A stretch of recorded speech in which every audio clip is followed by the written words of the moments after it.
law, no oversight. If cities don't have booting regulations in place by September, drivers could be in trouble.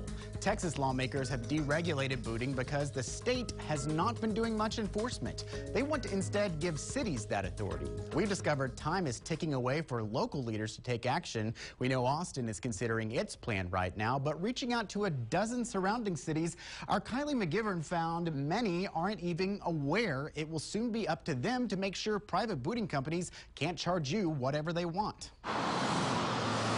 Drive through West Campus and you'll likely miss it. The parking lot Sean calls a gold mine for people booting. It's a quick $150 per minute, it seems like. So these companies are making a gross amount of money. Look a little closer on West 24th and you'll see the warnings. Don't park next door, not even for 10 seconds. And you know what? I think it's obscene. That's about all it took for Sean's daughter to get a boot on her car, she said, when she thought this parking lot also covered this building. And as soon as my daughter walked away and they were standing in front of her car, they put it on her car. Sean asked that we only use her first name to help protect her identity from those booting. People, she says, should be required to present an ID. The police department, their hands are tied apparently, and no one's doing anything about it. These companies are just rogue. Right now, it's the Texas Department of Licensing and Regulation that oversees booting companies, at least the ones they're aware of, like Central Towing, a company Joe Santiago took over at the beginning of the year. The same company, it turns out, that booted Sean's daughter. As we're talking about this, you're probably not everyone's favorite person. You run a booting company. Why are you willing to sit down and talk about this? Because someone needs to talk about it and get in front of it. Or someone needs to defend the businesses that need the parking spaces. It just needs to be regulated, and that's where the problem lies. It's not regulated properly. For one, he says, there needs to be more signage for customers. If you really want to protect them, then put a sign that says exactly who the parking is for and what is going to happen. Your car's going to get booed or towed immediately, you know, the fee, and it should be a different sign than the towing sign. Beyond that, the city wants to make booting operators clearly identifiable in any given lot, lower and cap booting fees. So if you're driving a Mercedes or a Range Rover and I want to charge you $500, I can. If I want to charge you $20, I can. And implement background checks.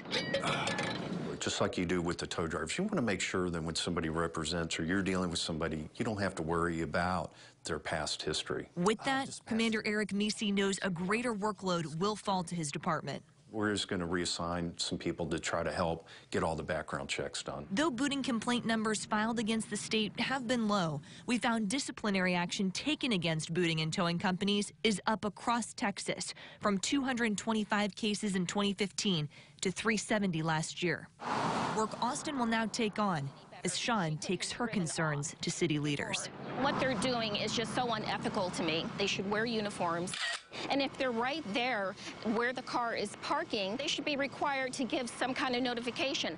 Kylie McGivern joins us now. You were at the Austin Urban Transportation Commission meeting, and I think that a lot of cities, after seeing that plan, might be wondering, how do we implement this at our place? Oh, absolutely. In fact, since we started talking with APD about state oversight going away, they tell us officials from Pflugerville and even Fort Worth have reached out to see what Austin plans to get in place. The main factors are police want booting operators to be clearly identifiable and carry a city-issued ID. They want them to go through a criminal background check, just like tow truck operators, and cap booting fees at $50. So if a city does have a lower booting fee like that, instead of what the state now has at $150 cap, how might businesses react to that? Well, one company that we spoke with said it would kill their business. So the concern is that a low fee could incentivize towing and push booting businesses to surrounding areas like Pflugerville, Round Rock, Buda, places where right now there's no regulation in place.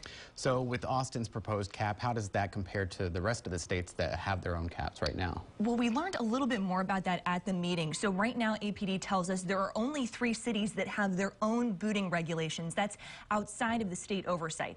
In Dallas, the cap is $100, but in San Antonio, it's $35, and in Houston, it's just $25.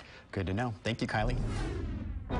State lawmakers now require all new police cadets to get mental health crisis training. Now that curriculum is in place, and we're getting an up-close look at how it works to help keep you safe. The big money battle to represent you in Washington just reached a new level. Beto O'Rourke hits records when it comes to fundraising, and all the campaign cash could have an impact beyond his race with Ted Cruz in November. You're watching State of Texas.